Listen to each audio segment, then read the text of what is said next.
Hey, what's up, guys? It's Mick here. I rambled last night for 18 minutes and I didn't even cover half the stuff I wanted to cover with the video, so I figure, I'm gonna make a series out of it. So, that was the big chain thing, that was basically just an overview of everything.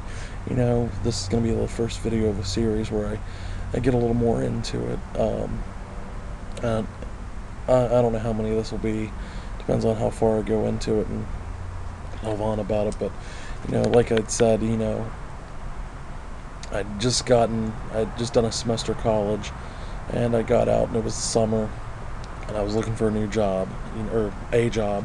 I didn't plan to go back to college. I planned to take a semester off. So I started applying for jobs everywhere, and I applied at like pretty much everything there was in this town I'm living in. And about a month later, well, no, it was about 2 months later, I got a call back from this lube shop, and they had me come in for an interview. I went in, sat down, did the interview. The manager thought I was applying for a completely different position than I was, which I was confused about, but I was too nice to tell him, hey, that's not the position I was applying for. He caught it eventually, though. Then I went to the interview, and he told me he'd call me back. He said he'd call me back here within a couple days and have me come in for the second interview and all that. So, go home, and in a week I don't hear a thing from him, so I call in. He told me they'd already filled the position, they didn't need me anymore, but they wished me luck. So I went back to hunting for a job. Then after about a week, I got a call back from the manager. He wanted me to come back in for the second interview. So I came in, did the second interview, did all the paperwork, and basically from there, that's when I went to the computer training, which, like I said before, that was absolutely miserable. I'd go in for 3-4 hours a day, and it was just miserable. Just sucked your eyes out staring at a computer screen. You couldn't skip ahead or anything like that. You had to sit there and listen, and the thing read so slow, and you just sat there and sat there and sat there, and that was probably the worst part of the job.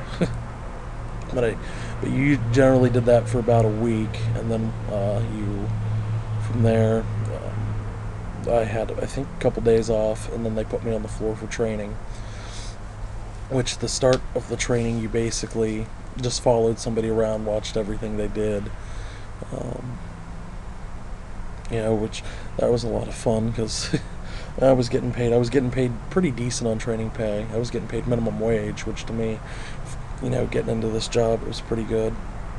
And I followed people around, and they eventually started letting me write up tickets and all that, and then they loved it because they were making all my commission because I was still in training. I didn't make it, so I used their numbers, and I used their numbers, and they basically got the commission off anything I sold.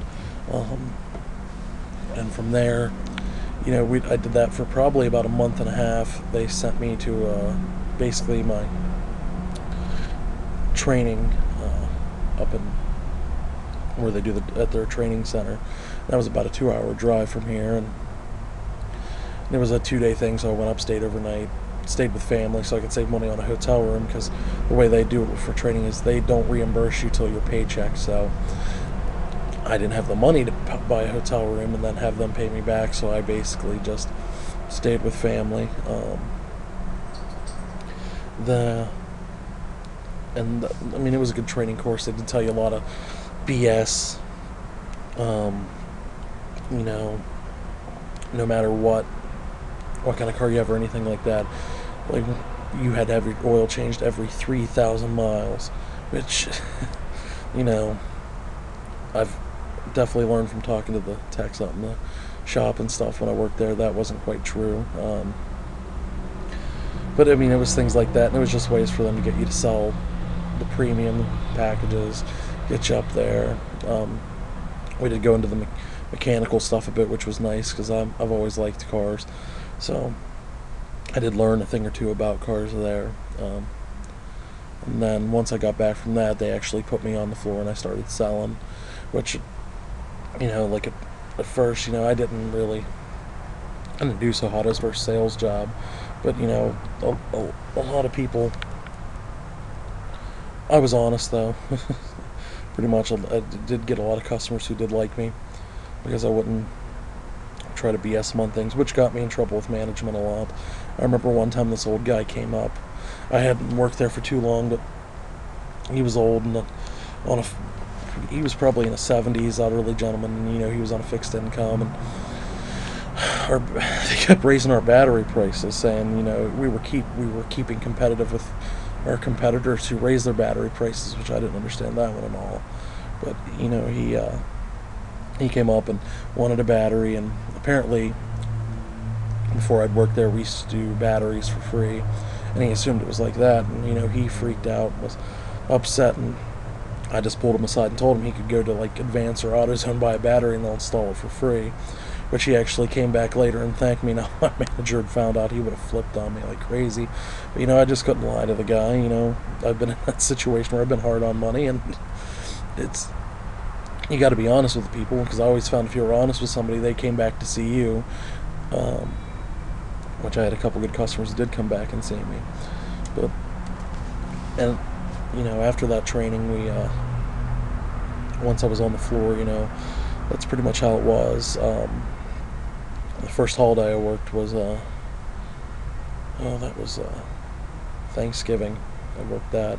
I had to go in at it was like 7 in the morning, and I had to work till noon. And I had 2 customers that entire day, and I had to do displays and all that good stuff. And the one customer dropped a battery, which I had to go get the hazmat clean up and get all the battery ass off the floor, and that was a headache.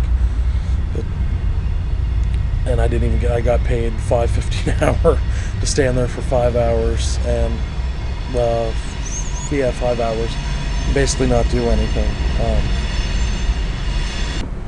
Sorry about that. I had a bunch of outside noise happening there all of a sudden, train going by.